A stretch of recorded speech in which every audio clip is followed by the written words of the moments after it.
कि कहने के लिए तो गणतंत्र दिवस है 26 जनवरी, लेकिन हमारे लिए हम SC ST OBC मुस्लिम बौद्ध सिख ईसाइयों के लिए आज भी प्रजातंत्र दिवस है। हम अपनी मर्जी के मालिक नहीं हैं। संविधान आज तक लागू नहीं हुआ और संविधान को इन्होंने करीब 110 के करीब अमेंडमेंट कर दिए जो जिनका कोई मतलब नहीं था। वोट हमारा राज तुम्हारा, प्रजातंत्र की रीत नहीं, देश हमारा मालिक तुम हो, ये हमको मंजूर नहीं। राम के नाम पर वोट नहीं मिलता। वोट अगर इस देश में मिलता है आज भी तो न गांधी के नाम पर मिलता है, न राम के नाम पर मिलता है, न कृष्ण के नाम पर मिलता है।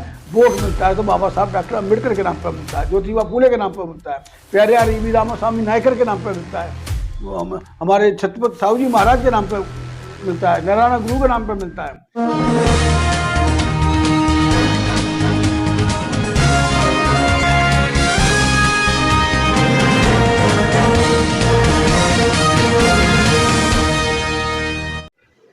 कल 26 जनवरी है और इसी 26 जनवरी को 1950 में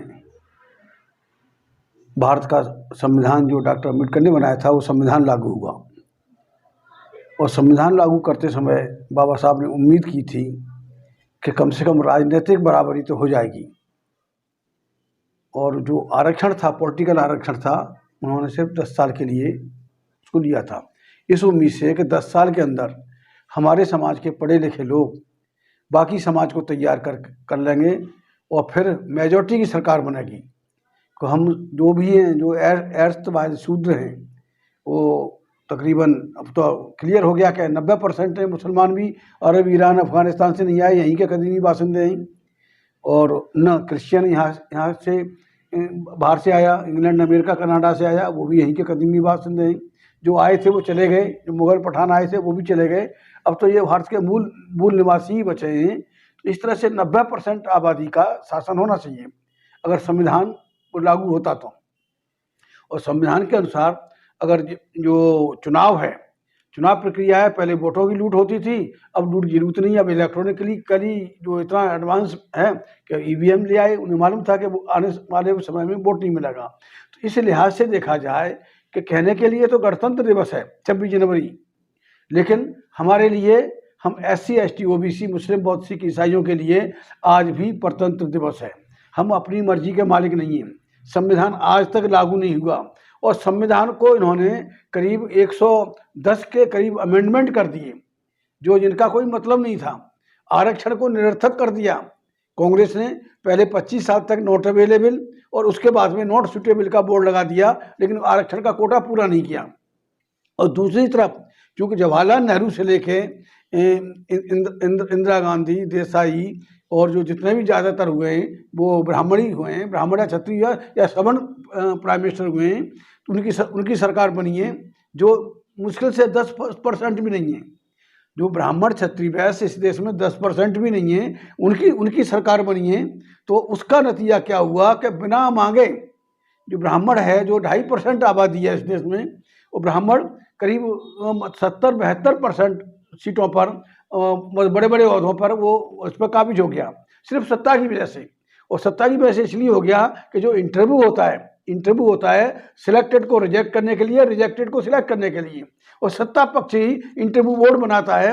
इंटरव्यू में किसको बैठना है, किसने सवाल पूछना है, किनकी मेजॉरिटी है, दिखाने के लिए एक SC ST का रख लिया, बाकी सब उनके ही ब्राह्मण क्षत्रिय वैश्य समाज से, ज़्यादातर ब्राह्मण समाज से।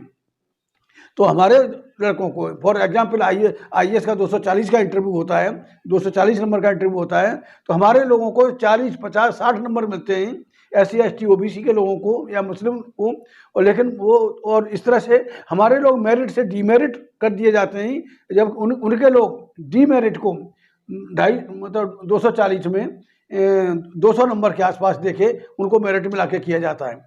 तो इस तरह से करके संविधान का कोई मतलब नहीं रह गया। संविधान को इन्होंने लगभग ख़त्म कर दिया है, आरक्षण लगभग ख़त्म हो चुका है। तो अब हमें आरक्षण नहीं, हमें अपनी भागीदारी चाहिए, हमें अपनी मुकम्मल आज़ादी चाहिए। हमें मुकम्मल आज़ादी का मतलब हो कि हमारा देश हमारा राज, वो है वोट हमारा राज तुम्हारा, प्रजातंत्र की रीत नहीं, देश हमारा मालिक तुम हो, ये हमको मंजूर नहीं। तो 10% का डेमोक्रेसी में किसी भी तरह से ये इनकी हुक्मरानी नहीं आ सकती। ये सिर्फ पहले वोटों को लूट कर बूथ कैप्चरिंग के जरिए, और अब मशीन को ईवीएम के जरिए, देवी ईवीएम के जरिए ये लोग वो कर रहे हैं कि नहीं, तो जो जितनी अनपॉपुलर गवर्नमेंट है, मोदी की अनपॉपुलर गवर्नमेंट है, मोदी, अमित शाह और जो रोगी है उत्तर प्रदेश का चीफ मिनिस्टर, तो ये समझ लीजिए कि कोई क्वालिफिकेशन नहीं है। ये अपने समय के माने हुए गुंडे बदमाश रहे हैं, एक टॉप क्रिमिनल हैं इस देश के, टॉप आतंकवादी भी कह सकते हैं इनको।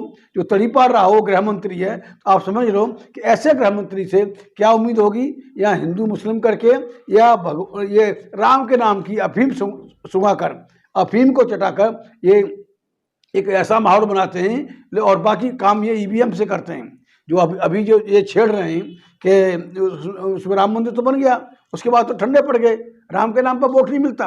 वोट अगर इस देश में मिलता है आज भी, तो न गांधी के नाम पर मिलता है, न राम के नाम पर मिलता है, न कृष्ण के नाम पर मिलता है।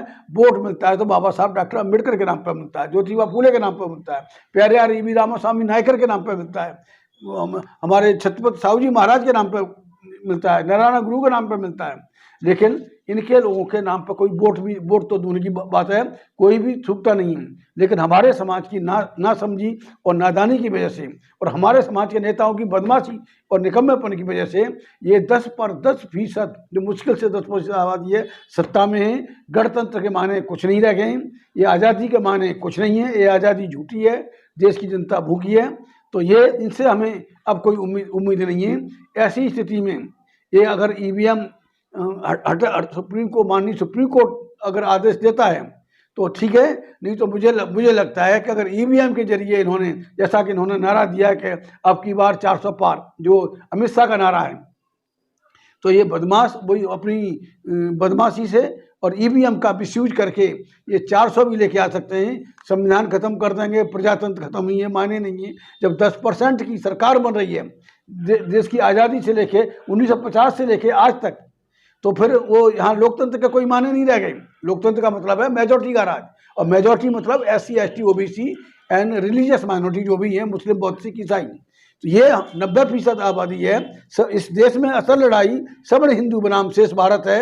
लेकिन इन बदमाशों ने मीडिया का दुरुपयोग करके, मीडिया में नहीं का है बढ़िया का पैसा, ब्राह्मण की कलम, संविधान का दुरुपयोग करके, सत्ता का दुरुपयोग करके ये एन केन प्रकरण ये सत्ता में बैठे हुए हैं। तो इस गणतंत्र के माने नहीं है। गणतंत्र का मतलब है हम आज भी परतंत्र हैं इन्हीं 10% सवर्ण हिंदुओं के।